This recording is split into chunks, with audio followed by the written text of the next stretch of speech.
Buenas noches.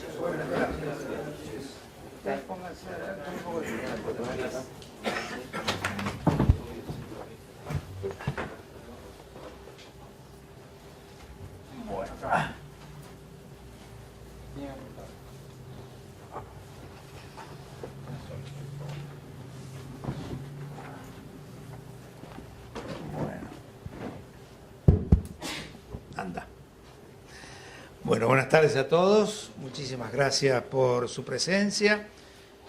Estamos continuando con este ciclo de debate que hemos denominado la década de las oportunidades perdidas. Pero don Alieto me lo ha corregido. ¿Cómo es, Alieto? No son perdidas, son desperdiciadas. Son desperdiciadas. ¿No? Está bien, la verdad. Y hoy vamos a analizar el tema de los desafíos incumplidos y la infraestructura energética. Y hemos traído a dos más que expertos en el tema, dos exsecretarios de Energía, don Alito Guadañi, que todos ustedes conocen, pero vamos a decir algunos de sus datos curriculares, economistas con estudio de posgrado en la Universidad de Chile, doctorado en la Universidad de California, también en la Universidad de Chicago, en Massachusetts, en el Instituto de Tecnología, fue profesor en la Universidad de Buenos Aires, Católica Argentina y de Bolonia. Se desempeñó como ministro de Obras Públicas y secretario general de la provincia de Buenos Aires y fue secretario de Energía de la Nación. Tiene numerosas publicaciones y es habitual colaborador de los diarios La Nación y Clarín. Alberto Enrique Devoto es licenciado en Economía, Política y consultor. Se desempeñó como presidente del Directorio de Aguas y Energía Eléctrica y vicepresidente del Ente Nacional Regulador de Electricidad. Fue secretario de Política Económica y secretario de Energía de la Nación. Como siempre, tanto Alieto y Quique Devoto, la idea es aproximadamente unos 20 minutos de exposición y luego acá nuestros colaboradores van a estar tomando nota de las preguntas por escrito que le vamos a ir formulando. Alieto, adelante. Bueno, empecemos con Discépolo.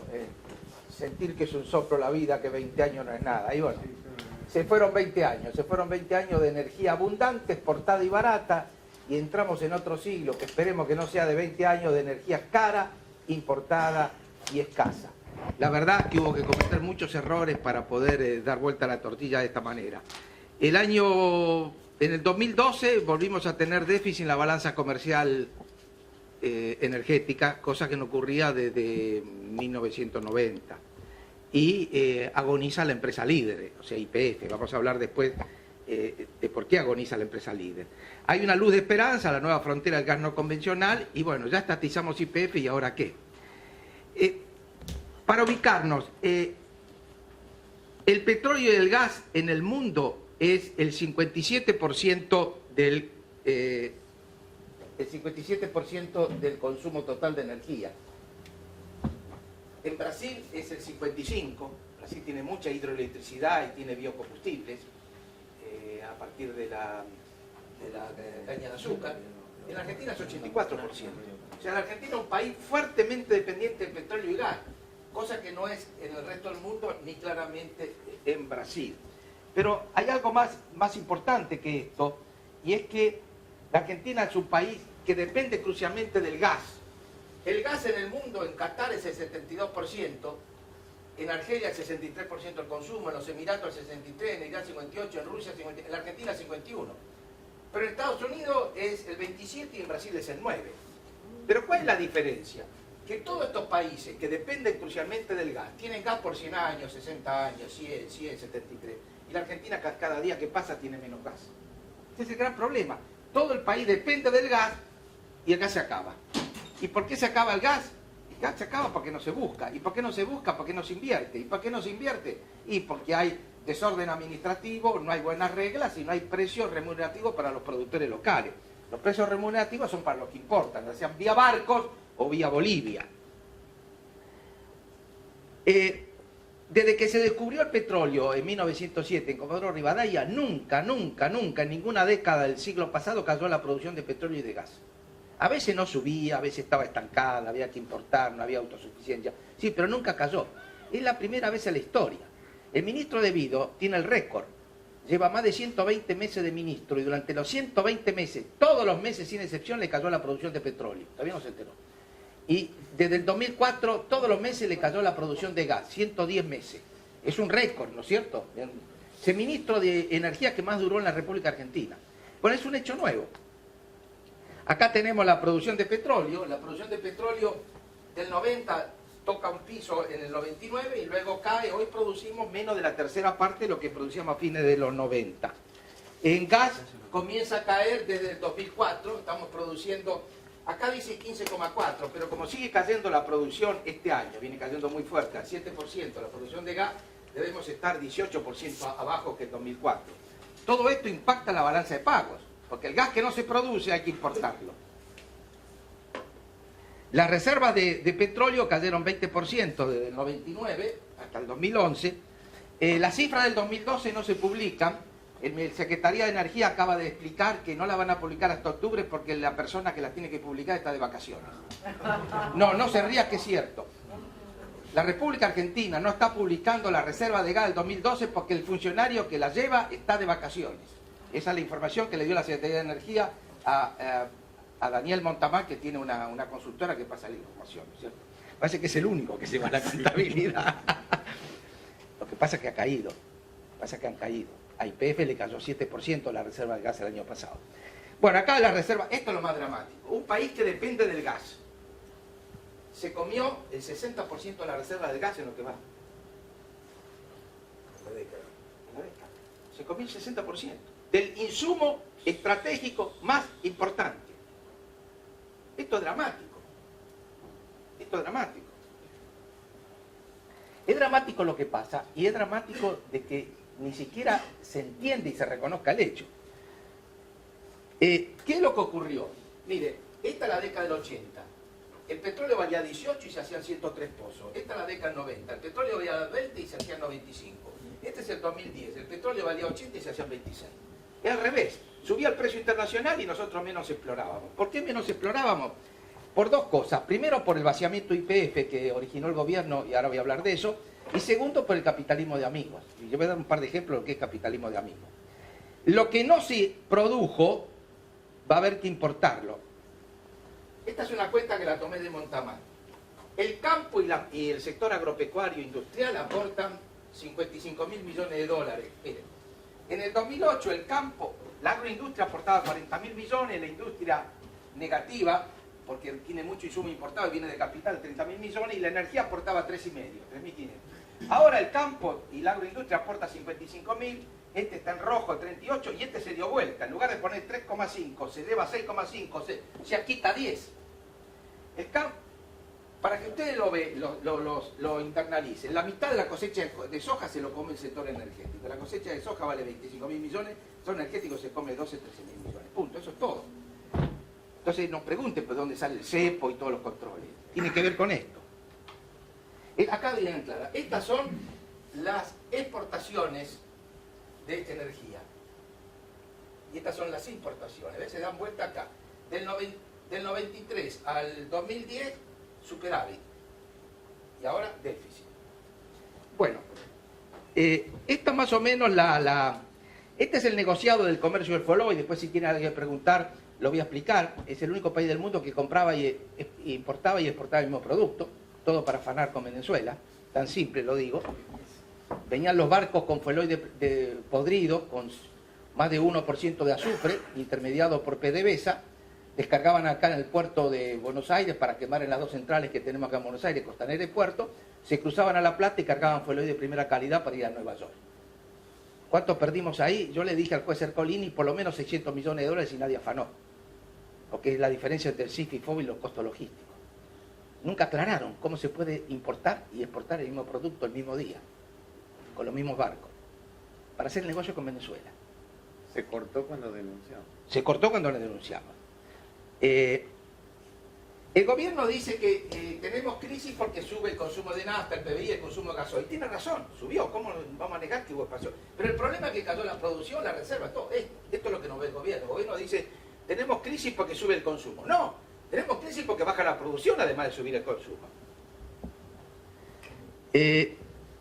Como acá veo que hay gente ruralista, los ruralistas hablan mucho de la pérdida del stock ganadero, 8 o 10 millones de cabezas ganado. Bueno, si tenemos que reponer con importaciones costosas las reservas que nos hemos comido, esto vale 500 millones de cabezas ganado.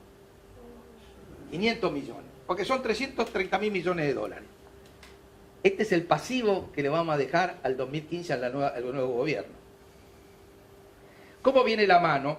El año pasado gas cayó 3,1, petróleo cayó 4,3 y en lo que va del año, gas cae 7,5 y petróleo cae 4,8. En lo que va del año, los 4 primeros meses del año, enero, abril. Luego tenemos, yo dije dos ejemplos y con esto voy terminando. ¿Qué está atrás de esto? Una matriz de alta corrupción. Empecemos con el llamado capitalismo de amigos. Miren, la provincia de Santa Cruz. ¿Ustedes se acuerdan que los escritores revisionistas acusan a Roca que después de la campaña del desierto le dio 8 millones de hectáreas a la oligarquía vacuna?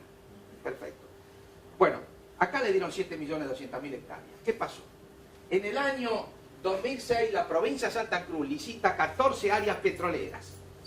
14 áreas, 7.200.000 hectáreas. Sobre 1 y sobre 2. Cualquiera que está en licitaciones sabe que sobre 1 son los antecedentes técnicos, financieros, la responsabilidad de las empresas. Sobre 1 descalificaron a todos. ¿A quién? A Petrobras, a Pluspetrol, a la estatal china, a la estatal chilena, a YPF que todavía no ha entrado el australiano. Y se quedaron 2. Uno se llevó 7 contratos y el otro se llevó 7. Uno por 3 millones y 2 millones. A ver, ¿alguien sabe quién se lo llevó? ¿Quién? Cristóbal López y Lázaro Báez. ¿Cuánto invirtieron? Nada. Señor, el capitalismo de amigos no se inventó para generar rentas productivas, sino para captar las que ya están. El capitalismo de amigos no es para poner, es para sacar. Bueno, y como no hay mucho tiempo, déjeme que le explique. Y esto ocurrió con mayor o menor, más de la mitad de los contratos las provincias se lo dieron a los amigos. Este muchacho Manzano, muchacho Vila, hay amigos siempre hay amigos. Bueno. La central térmica de Santa Cruz, si alguien quiere preguntar, la estamos haciendo al doble del costo. Nos está costando $2.800, tendría que valer la mitad para quemar 1 millón de toneladas de carbón, pero como Río Turbio produce 200.000, cuando la termine vamos a tener que importar 800.000 toneladas de carbón en el puerto de Loyola, que está inventado para exportar, ahora hay que darlo vuelta para importar. Los muchachos no planearon bien las cosas. ¿Qué está atrás también de esto? La diferencia de precios. Si usted produce gas en Neuquén o en Santa Cruz, Tierra del Fuego, le van a dar $2.90. Si se lo compra a Bolivia, hay que pagar 10. El Feloy vale 19, el gasoil 23, y en los barcos que van a Escobar o Bahía Blanca, pues cualquier precio, 14, 19, 14. El mismo día, 2 barcos que llegan del mismo origen, uno entra a 16 y el otro a 20. No hay licitación, esto es totalmente oscuro. Ahora, cuando uno tiene por muchos sistemas, la producción nacional la remunera a $2.90 y la importación la paga todo esto, queda claro que cada vez va a producir menos y va a importar más. Al importar cada vez más, sube el déficit fiscal. ¿Por qué? Porque el gobierno no le puede pasar este costo a los consumidores y a la industria. Hay una revolución si le pasan. Entonces, es déficit fiscal. Muy bien.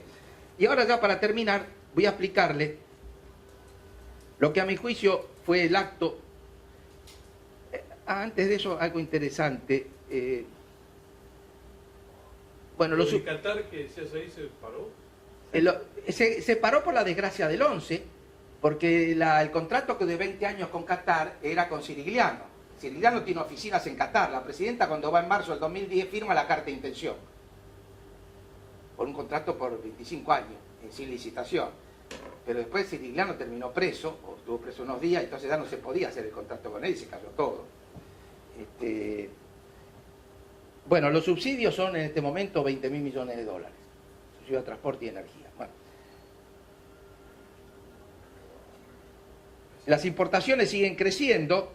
En los primeros 4 meses de este año están 43% por encima del año pasado. Pero déjeme que termine con algo muy importante. Somos el único país de América Latina que perdió producción y reservas de petróleo y gas. No le pasó ni a Perú, ni a Colombia, ni a Brasil, ni a Venezuela, ni a Bolivia, ni a México. Bueno. Pero hubo aportes sustantivos a este debate. Por ejemplo, el reconocido estadista Aníbal Fernández publicó un libro el año pasado que, riéndose de la viuda de la energía, dijo: ¿cuáles son los serios problemas estructurales y la poca inversión de que hablan? Hermoso bolazo. Es un aporte, ¿no es cierto? Pero el principal aporte fue de Boudou. Boudou definió claramente cuál es el problema al referirse a los 8 secretarios, entre los cuales está incluido él. Dijo: son 8 hijos de puta. Con lo cual tenemos la política energética definida. Son hijos de puta, punto. Ese es el aporte. Bueno, vamos ahora al tema de YPF. El acta de defunción de YPF se firmó el 23 de febrero del 2008 en Madrid, cuando Repsol decidió venderle sin poner un peso la cuarta parte de la compañía a una empresa que no era argentina. Porque el grupo Peterson nunca fue jurídicamente un grupo argentino. Estaba constituido jurídicamente en Madrid, en la calle Paseo de Gracia, y totalmente participado accionariamente por accionistas, que Dios sabe quiénes son, en Melbourne, Australia. Yo tengo los documentos acá si alguien los quiere ver. Bueno, usted me dice, bueno, ¿cuál es el problema? Los gallegos decidieron venderle a los australianos, punto, sin poner un peso. Pero dijeron que para amortizar la deuda que tomaba el grupo australiano, había que repartir toda la ganancia al contado en utilidad, cosa que no hace ninguna empresa petrolera del mundo, porque si distribuye toda la ganancia en efectivo, ¿cómo hace para invertir? Ustedes me pueden decir, bueno, es un problema entre partes. No, no fue un problema entre partes. El artículo 5,1, cláusula resolutoria del contrato que tengo acá, dice expresamente que este contrato es válido si lo aprueba por escrito la Comisión Nacional de Defensa de la Competencia y Moreno, el secretario de Comercio Interior. Esto no es joda. Esto nos va a costar 8.000 millones de dólares. ¿Por qué? Porque en el juicio internacional que Repsol nos está haciendo en el CIABI, la defensa argentina, ¿cuál va a ser? Ustedes Repsol vaciaron YPF, lo cual es cierto. No invirtieron nada, se llevaron todo. ¿Sabe lo que va a decir Repsol? Pero muchachos, ¿de qué me viene a decir si lo hicimos juntos? ¿Cómo votó el director del Estado, miembro del directorio de YPF, todos los años, por 4 años, por órdenes, instrucciones expresas del ministro de Vivos? Por el vaciamiento. ¿Qué fue el vaciamiento? Fue esto.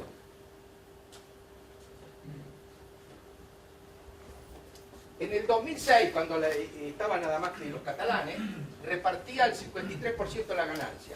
En el 2007 siguió repartiendo el 57%, bastante.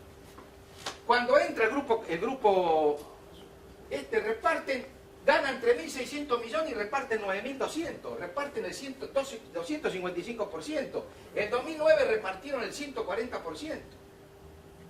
El promedio de esto, de cada 100 pesos de utilidad, se llevaron 142. Usted me puede decir, ¿cómo hace para sacar 42 más? Se comen las reservas acumuladas. Acá los que son contadores saben, distribuyen las reservas. Y usted me dice, bueno, pero las empresas petroleras ganan mucho. Sí, los petroleros ganan mucho, pero reparten poco, capitalizan. Yo me tomé el trabajo de revisar los balances de otras empresas. Petrobras distribuyó el 41%.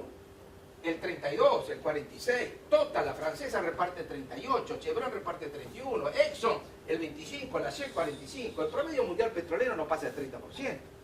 Todo esto fue hecho y la gran pregunta es ¿por qué los catalanes, Brufau, la Caja de Cataluña, le vende sin poner un peso la cuarta parte de la empresa más grande del país a un señor que ni siquiera era petrolero? ¿Cuál es la explicación? Y Brufau, cuando va a Londres, en una conferencia, con todo descaro, dice, se lo vendimos a un señor que es experto en mercados regulados. ¿Qué es el experto en mercados regulados?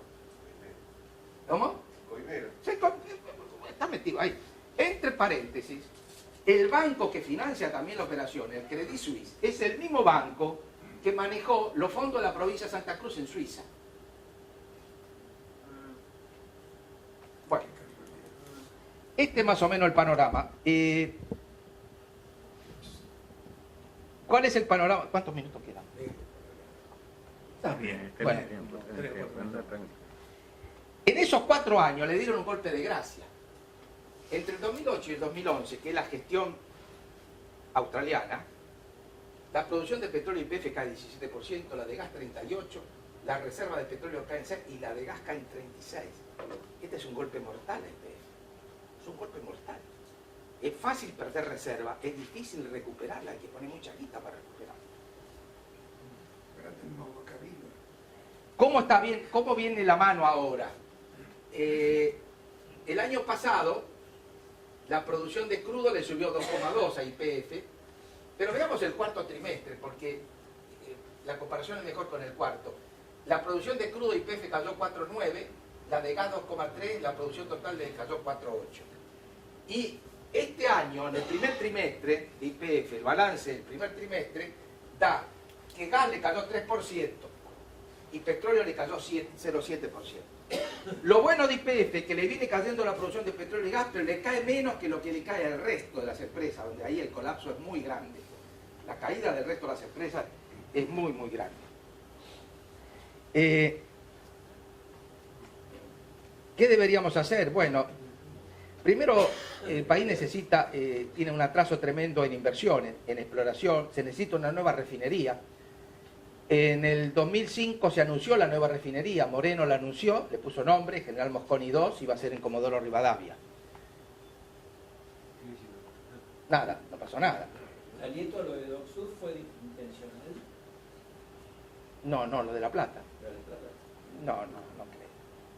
Necesitamos una nueva necesitamos ampliación de puertos, cada vez van a venir más barcos, necesitamos los puertos. Necesitamos hacer inversión en energía, que él va a hablar, hidroeléctrica.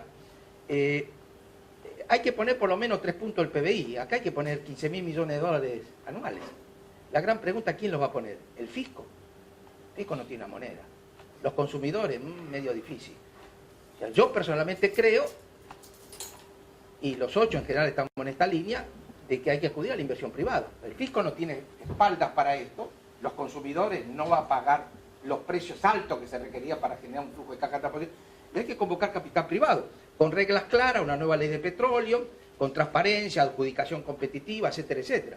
Abrirse al capital privado no quiere decir bajarse los pantalones, quiere decir sencillamente hacer lo que hace Brasil, Brasil no se bajó los pantalones, pero hace licitación internacional, se presentan los pesos pesados del mundo, o sea, un capitalismo competitivo. Necesitamos una agencia de hidrocarburos y normalizar los entes reguladores, que seguramente el que fue presidente del ENRE lo va a poder explicar.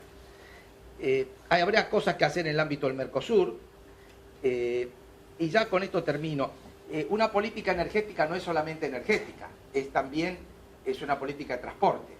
Necesitamos rehabilitar el ferrocarril, bajar la matriz de consumo de la industria automotriz, regulaciones sobre la industria para minimizar la intensidad de uso energético por unidad de producto. Tenemos los problemas del cambio climático. Hay toda una temática que está integrada, ¿no es cierto?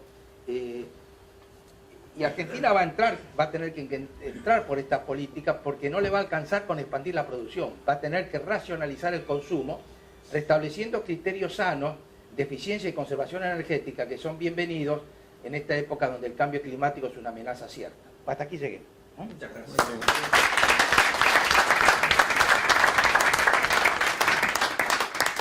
Don Alberto Enrique Devoto. ¿Con ese estás? ¿Con este que sentás acá? Con este, sí. Bárbaro. Está cargado el...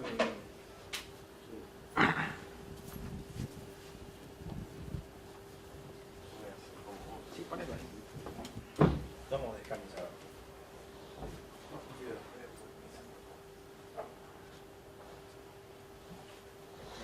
Muy bien, buenas tardes a todos y agradezco la invitación, que es como estar en casa, así que es un gusto estar con todos ustedes.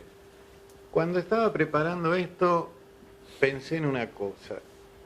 Íbamos a estar Alieto y yo, y fuimos los 2 últimos secretarios de Energía. Después vino este gobierno. Yo deliberadamente me quise ir el 25 de mayo del 2013. Eran tiempos, no necesito recordárselo, de una crisis muy profunda en el país. Sin embargo, el sector que estaba más tranquilo era la energía. No teníamos grandes dificultades. Había una dificultad, ahí más o menos, un nubarrón, que era el haber pasado de la convertibilidad a la devaluación, lo cual con tarifas dolarizadas generaba un poco de inconveniente. Pero el sector eléctrico tenía capacidad de sobra, como se vio, había reservas de petróleo y gas. A mí me tocó inaugurar un gasoducto Uruguay, o sea que todavía había, digamos, el sector, mientras el resto del país tenía o vivía una crisis profunda, los que estábamos en energía la veíamos con cierta tranquilidad, o por lo menos no se preveía que pudiera pasar lo que después a lo largo de los años ha venido sucediendo, y como bien explicó Alieto en materia de hidrocarburos. Yo voy a dedicarme, o les voy a tratar de dar un panorama de la electricidad. Para esto me he basado fundamentalmente en informes oficiales. Informes oficiales o cifras que surgen de las memorias, los informes de CAMESA, que es la compañía administradora del mercado mayorista eléctrico. CAMESA a fines del 2002 preveía dificultades para este año 2013 porque basándose en una tasa de crecimiento de la economía de alrededor del 4,5-5% que la energía acompaña así, ya alertaba al gobierno de que podía haber algunas restricciones. Sin embargo, la situación actual es un poco más tranquila y se dan algunas condiciones que he puesto entre paréntesis como favorables. Hay un menor crecimiento de la demanda porque se ha desacelerado la economía. No hay un clima tan riguroso como en otros momentos, recién ahora estamos viendo algo de invierno. Y por otro lado, el nivel hídrico es bueno, o sea que las centrales hidroeléctricas están en condiciones de generar. O sea que lo que podía haber sido más grave es algo todavía manejable. ¿Y de dónde viene lo negativo? Esto, digamos, es positivo en cuanto al abastecimiento, pero pasa por otro lado.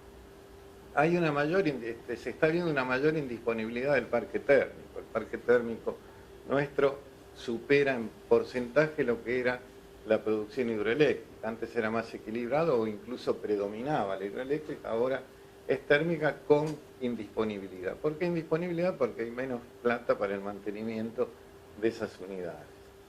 Sigue la alta dependencia con el gas natural, como explicó Alieto, porque nuestra matriz básicamente descansa en el gas natural. Lo cual, y frente a la declinación de nuestra producción, nos obliga a seguir importando de Bolivia y sobre todo los barcos. La cantidad de barcos que, cuando empezó el tema de los barcos, eran 1 o 2 barcos, casi era una curiosidad.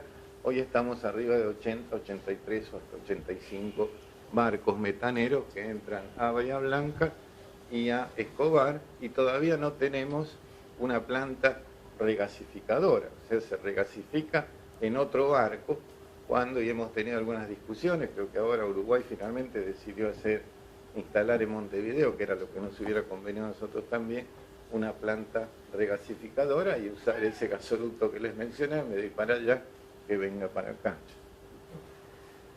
Esto lleva a un aumento en el costo de generación y en el uso de divisas. Todo lo que estamos importando son divisas que pegan, como lo explicó muy bien Alieto. Y simultáneamente nos está golpeando en un aumento en el déficit financiero. Tenemos tarifas congeladas, prácticamente no se han movido desde el 2002, cuando se justificaba congelarlas temporariamente. La crisis y la especificación indicaban la conveniencia. No se olviden que se creó una comisión de renegociación de contratos que se pensaba que en 1 o 2 años en cuanto la economía repuntara, eso se iba a hacer. La comisión esa todavía no renegoció prácticamente ningún contrato.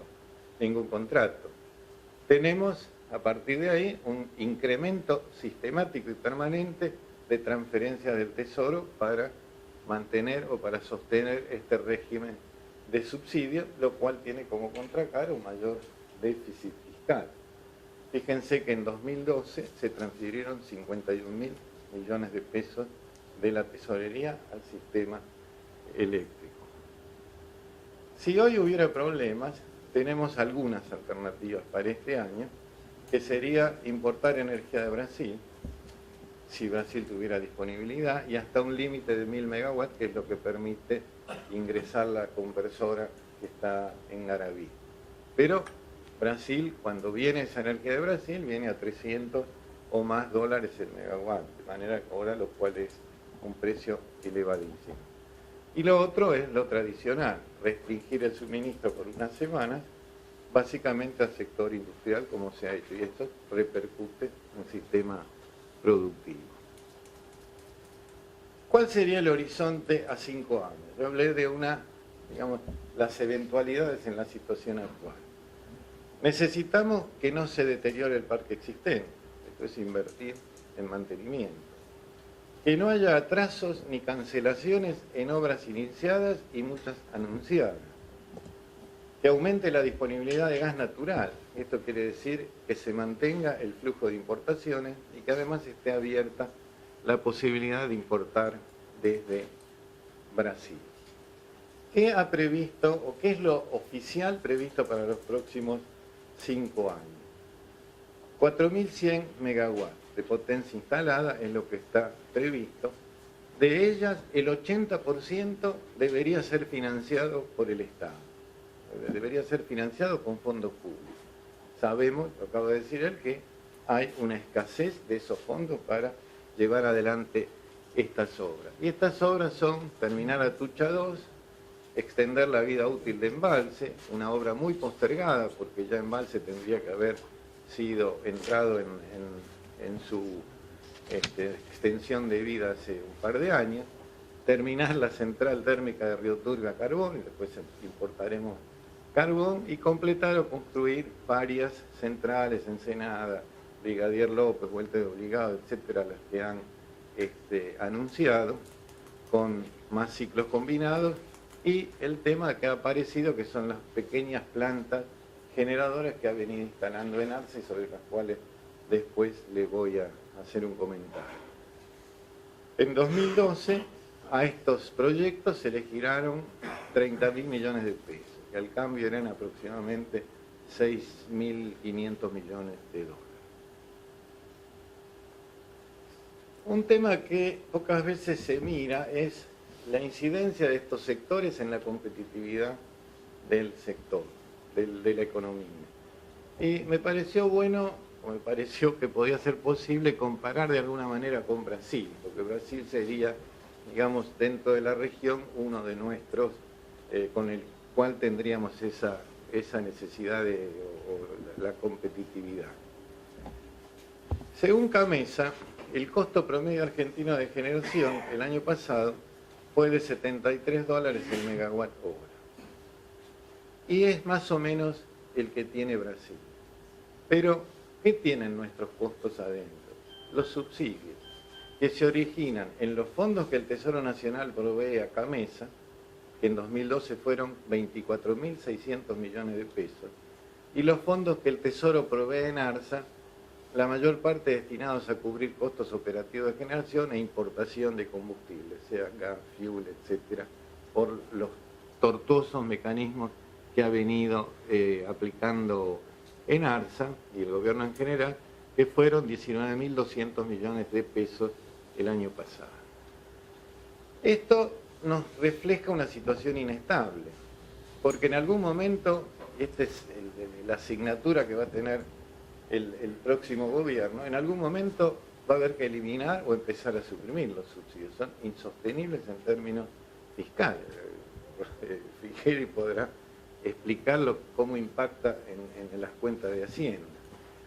Se deberá modificar también el valor del gas en boca de pozo. Estos 2,90 o 3 que se están pagando ahora realmente no es ningún aliciente para invertir o para explorar. E incluso se les ha reconocido $7,5 en algo que me suena bastante tramposo porque es sobre los excedentes respecto de lo que están produciendo, pero los excedentes se fijaron por debajo, el piso se fijó por debajo de lo que realmente estaba produciendo. Así que ahí veo algo con mal olor.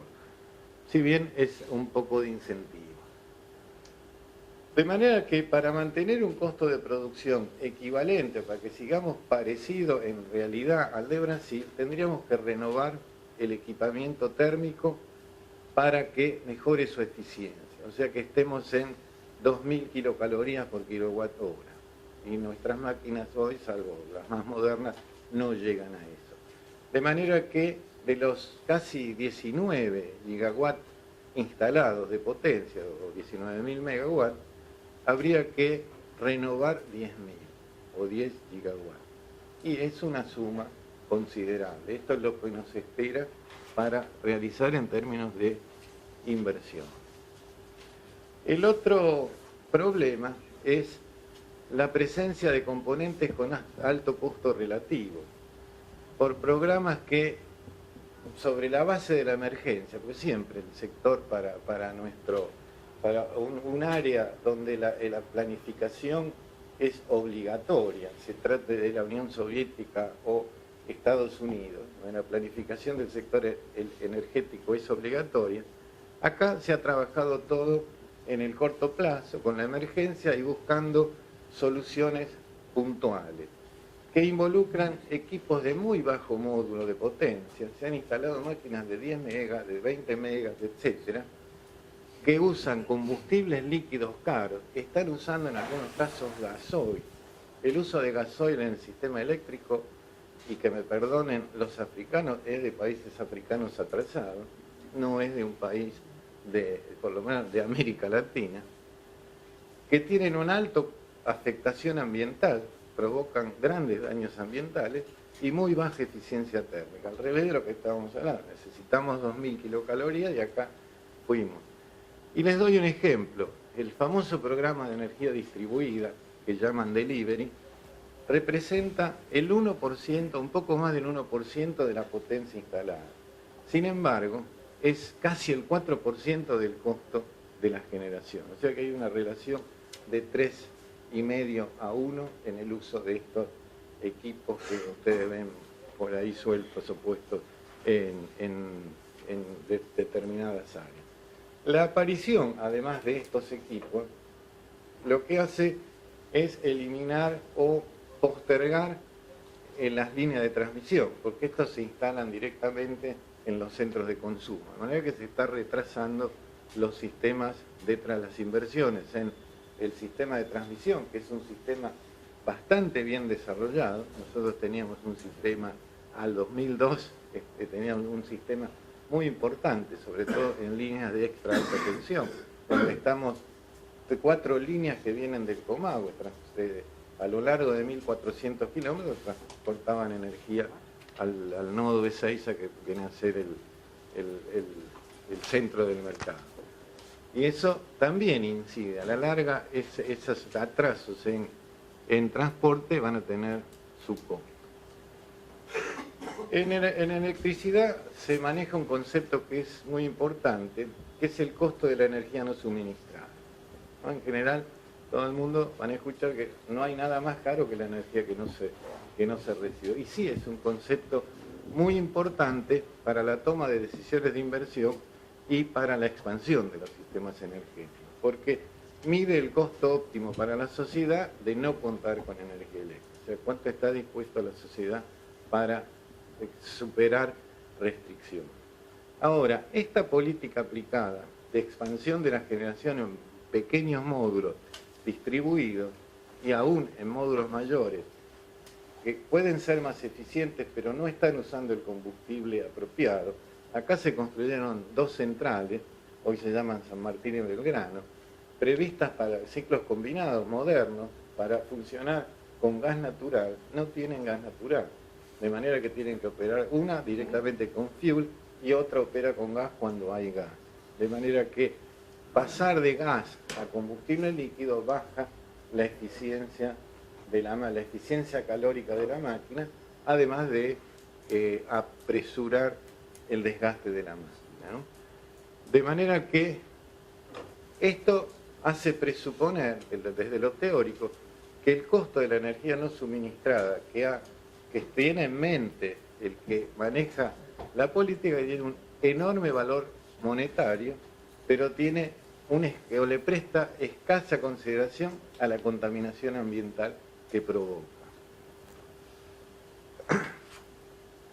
Este tema de la energía no suministrada se usa para el cálculo de las tarifas, se usa también para analizar los fondos que se van a disponer para inversiones y para ampliar las instalaciones hasta un determinado límite. Un alto costo de inversión y un alto costo operativo, especialmente cuando se financian con fondos públicos, significa que el gobierno, que las autoridades le están asignando al costo de la energía no suministrada un valor equivalente al costo marginal de suministro con el parque actual. Y el parque actual no es eficiente. De manera que a eso, si le suman los costos de transporte y de distribución, significa que la demanda existente es el piso de la demanda a atender. Esto es grave en términos de proyección. Esto es grave en términos del que venga después lo que va a tener que enfrentar. Y por otro lado, es darle un valor nulo a la contaminación ambiental, lo cual va a incidir sobre las generaciones futuras.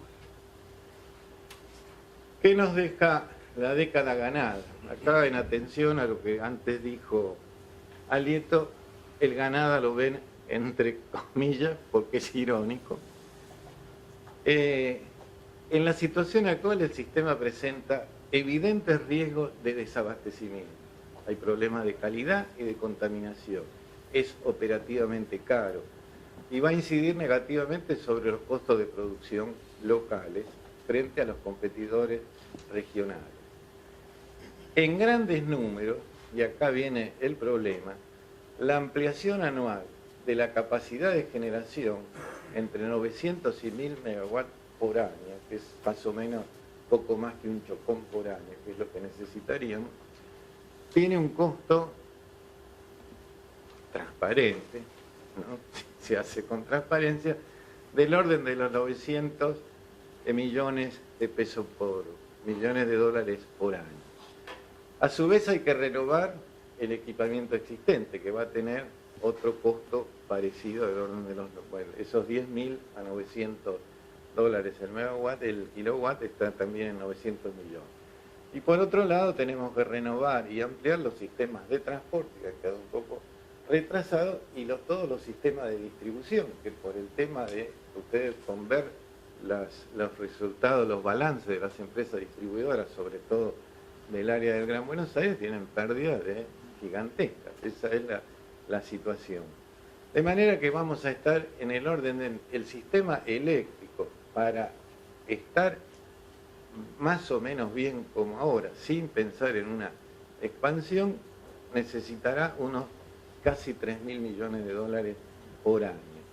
Y eso, si lo medimos con otra cifra, en realidad es la cuarta parte de lo que actualmente eroga el fisco en subsidios y otras compras de combustible, etcétera. O sea que, además de todo esto, hay una mala asignación de recursos, porque los fondos de alguna manera en esta década ganada estuvieron. El otro problema son los subsidios. Los subsidios actuales, pensados a mediano y largo plazo, va a haber que ir desmantelando este sistema, desarmando este sistema de subsidios, que va a haber que sustituirlos por tarifa, lo cual no va a generar gran simpatía en los usuarios, o por fondos de inversión o por financiamiento privado o público, pero ajenos al fisco. El fisco ya no puede más financiar este tipo de obras o de emprendimientos. Entonces, habrá que pensar en algún programa de sustitución para poder lograr esto y, digamos, sin dejar de tener en cuenta las necesidades. La electricidad hoy es un bien universal, o sea que no se le puede negar a nadie, y aquellos sectores postergados sí habrá que pensar en una tarifa social. Ya se debería haber pensado en una tarifa social. Hay estudios en todo el mundo, hay estudios avanzados sobre cómo tiene que funcionar y cómo se debería aplicar una tarifa social para permitir a aquellos sectores postergados que puedan disponer de un servicio que es imprescindible en el siglo, lo era en el siglo XX, con mucha más razón en el siglo XXI. Va a haber que tener en cuenta en el futuro los costos económicos, ambientales y sociales en un contexto de integración regional. Eso es lo importante, porque si realmente funciona el Mercosur, funcionan nuestros sistemas de integración, tenemos que estar funcionando en consonancia desde consumo con estos vecinos, porque si no, esto nos deja fuera y es lo que además en planes de largo plazo que permitan optimizar los pocos o muchos recursos disponibles. Y además hay otro aspecto que es actuar sobre la demanda. En realidad es importante operar sobre la demanda. La energía tiene dos, si ustedes lo miran como una tijera, hay una hoja que es la demanda. Nosotros en estos momentos tenemos picos de 23 o 24.000 megawatts de potencia que se están despachando al sistema. Un ahorro del 10% equivale a 3 o 4 chocones. De manera, y es mucho más rápido que invertir en otro chocón. En realidad, con un ahorro del 5, 7, 10%, con pautas de consumo, con señales de precios adecuadas, nos dan una capacidad o una potencia instalada que se pone en 2 días, se pone en muy pocos días, cuando una central convencional, un ciclo combinado hecho rápido llevará 1 año y medio, 2, una central hidroeléctrica, no sé cuándo terminarán estas dos maravillas del sur, Cóndor Cliff y La Barrancosa, o una central nuclear que ya este gobierno lleva no sé cuántos años para terminar Atucha 2, que ya estaba empezada, no es que la empezó de cero. A lo mejor eso, seamos benévolos, a lo mejor es más difícil, digamos, terminar algo empezado que empezar algo de cero. Dejemos este margen de duda. Pero este tema de la demanda es lo que permitiría, digamos, jugar con las dos cosas. Inversiones que ahorraríamos de esos 4.000 o 3.000 millones por año, podemos bajar si actuamos sobre la hoja de la tijera, que es la demanda, y eso sí permitiría salir un poco más rápido. Bueno, esto es todo. Después las preguntas. Gracias. Muchísimas gracias, Quique Devoto. Bueno, tenemos un montón de preguntas, vamos a ir acumulando algunas que tienen conceptos más o menos parecidos y pidiéndole a los expositores que sean cortos, así las podemos formular a todas. Guadani, ¿puede clarificar concretamente algunas medidas económicas que incentivarían la inversión privada en exploraciones de riesgo de hidrocarburos? Lo primero es una nueva ley nacional de hidrocarburos que preserve el dominio de las provincias por orden constitucional, la Constitución de 94, pero de reglas claras, que las concesiones implican compromisos de inversión que deben ser transparentes, que deben ser competitivas, y que los que no cumplan con las concesiones y sus obligaciones, las mismas se revocarán. O sea, es muy sencillo, es decir, no vamos por el modelo de capitalismo de amigos, vamos por el capitalismo competitivo. Ese es el punto esencial. Y establecer, yo no prefiero hablar no de estabilidad tributaria, sino de previsibilidad tributaria. El inversor tiene que saber cuáles son los impuestos que pueden afectar su actividad futura, que si los precios suben, es posible que le suban los impuestos. Todo eso tiene que estar claro en la ley. O sea, si nosotros vamos a convocar capital privado, como creo que tenemos que convocar capital privado, porque no hay espalda para financiar con la guita de los contribuyentes las inversiones que son de riesgo, lo primero es previsibilidad jurídica, eso es todo. No hay que regalar nada, no hay que bajarse los pantalones, previsibilidad jurídica. Eso. ¿Por qué previsibilidad jurídica nosotros? Porque somos un país de riesgo geológico. Kicillof dijo, bueno, ¿qué previsibilidad jurídica si los africanos y hay países que están en guerra civil y van los inversores? Sí, pero no van a invertir, van a pinchar y sacar lo que ya está. Acá lo tenemos que convocar no para pinchar y sacar, sino para buscar y desarrollar, descubrir y desarrollar reservas. ¿Me dejas un Sí. un comentario? A veces no somos claros con el tema de la industria de los hidrocarburos, porque en realidad En hidrocarburos que existen dos actividades bien diferenciadas. Hay una actividad que es cuando el producto ya fue retirado, que es refinación, comercialización, etcétera, que es una actividad normal. Puede tener una tasa de rentabilidad ni siquiera muy alta. Y tiene otra parte que se parece más a lo minero, que es el riesgo. O sea, la exploración es de riesgo. Entonces ahí al riesgo hay que asociarle una tasa de beneficio adecuada. Por supuesto, sin bajarse los pantalones, pero sabiendo que para que vengan donde hay riesgo de todo tipo, de que no encontrar o etcétera, es otro el tratamiento que hay que darle. En una empresa como YPF coexisten esos dos elementos. La empresa que procesa, digamos, lo que sería el downstream y la empresa que tiene que explorar. Y a esta es a la que hay que darle los incentivos. Quique, ¿cuáles son los niveles de impacto ambiental que han causado las medidas erróneas en el área de energía? No conozco mediciones.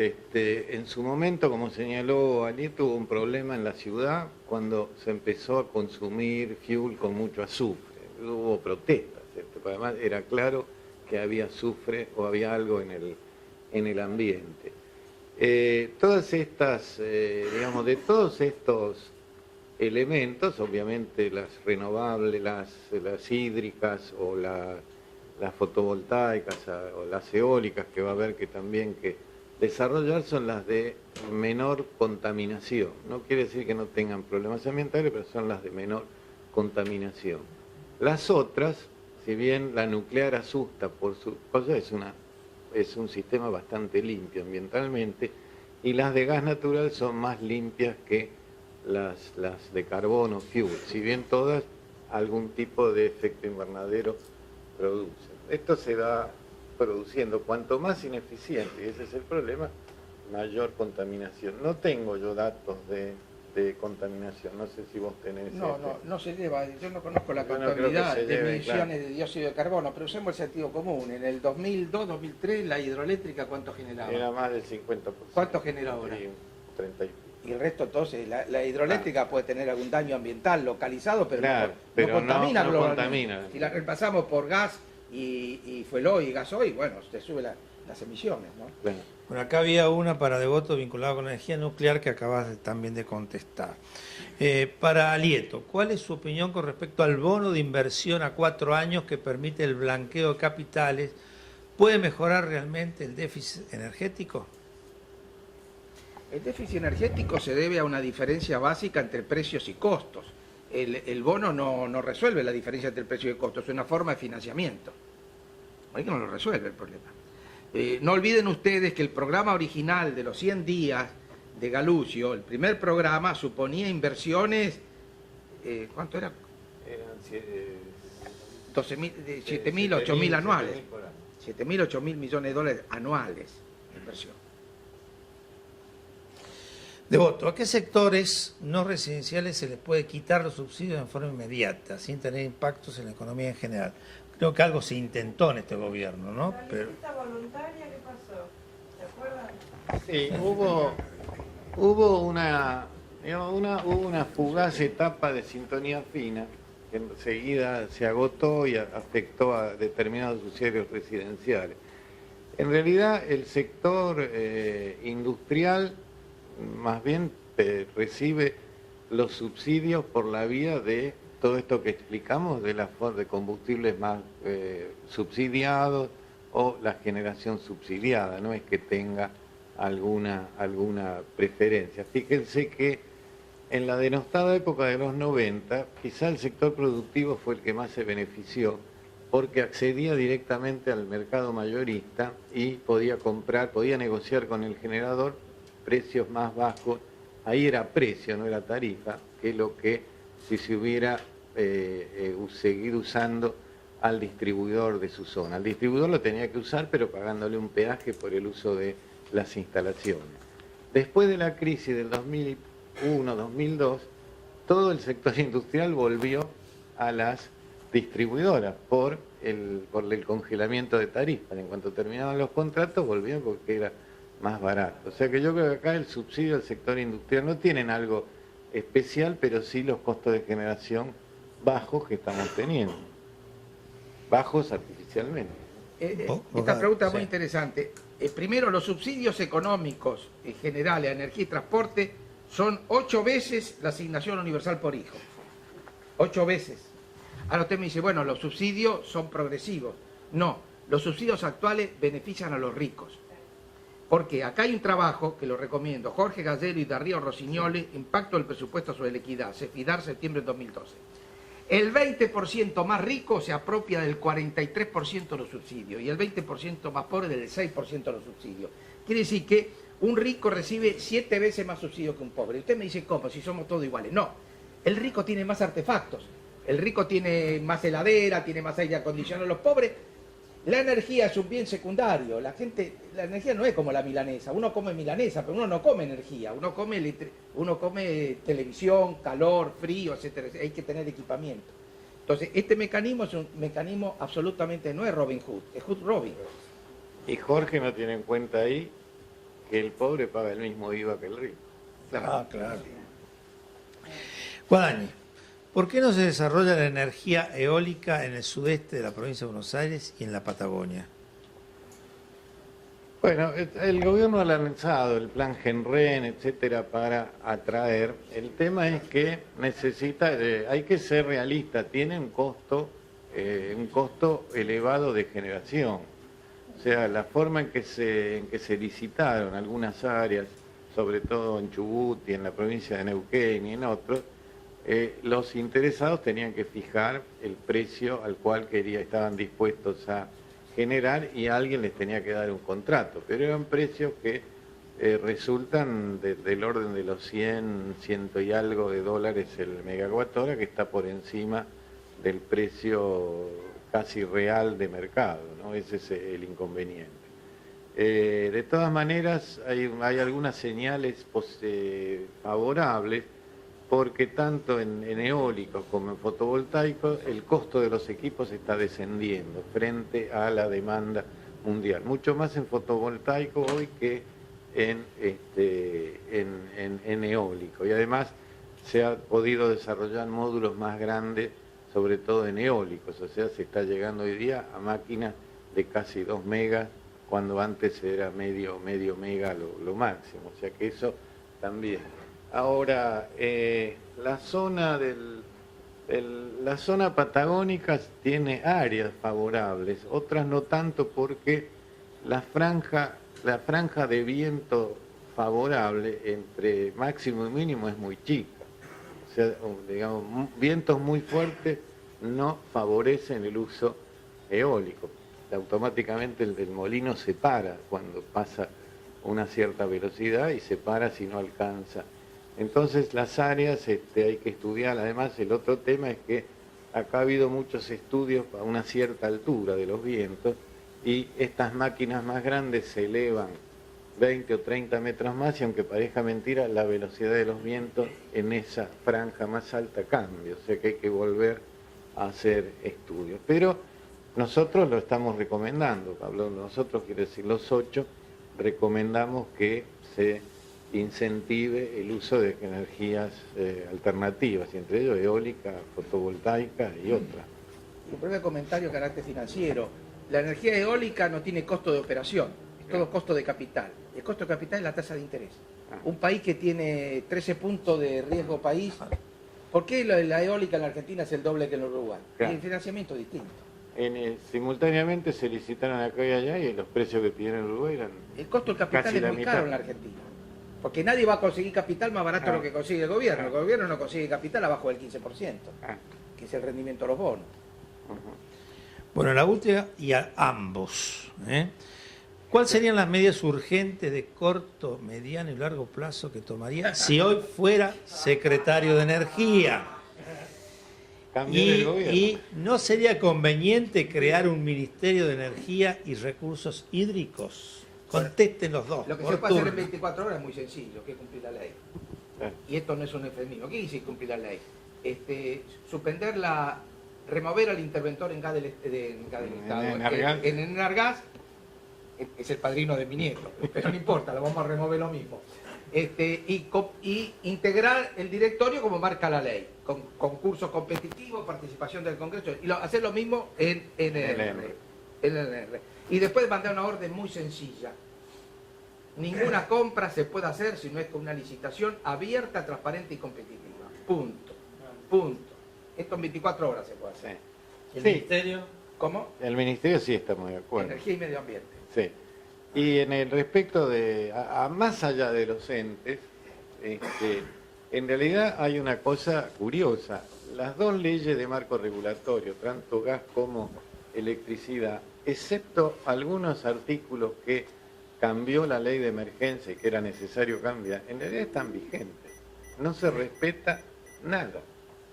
Hay una violación de esas leyes sistemática a lo largo de 10 años, cuando en realidad lo que la ley de emergencia puso era 2 o 3 cositas en suspenso hasta que se renegociaran los contratos.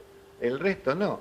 Hace poco salió una resolución para el que mató la regulación eléctrica, que mató al mercado mayorista. Hoy solo puede comprar energía Camesa.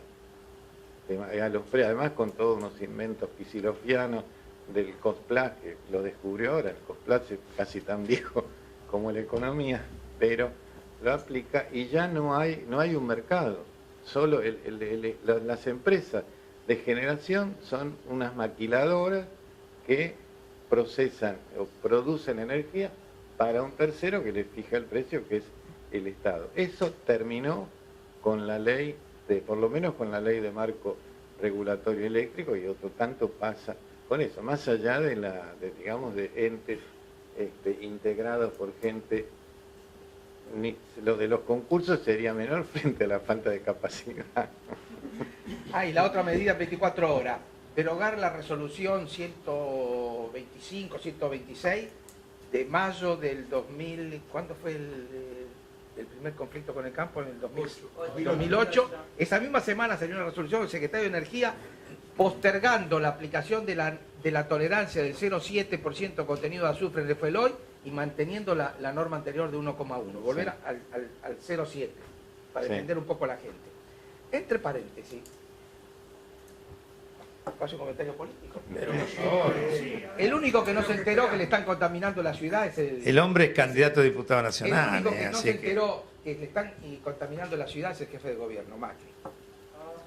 O miró para el costado, miró para el costado. Muchísimas gracias.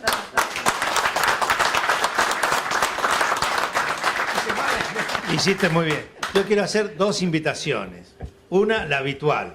La próxima clase es el martes 2 de julio. Nuevas tecnologías para infraestructura y comunicaciones eficientes. Los expositores Marcelo Coan y Guillermo Laura, perdón.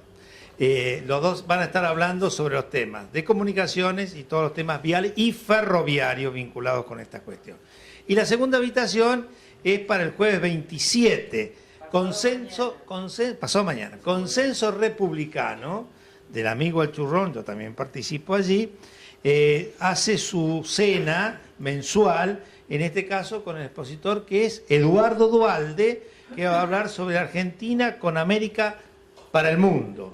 Esto es jueves 27 a las 20:30 en el Centro Argentino de Ingenieros, en la calle Cerrito 1250.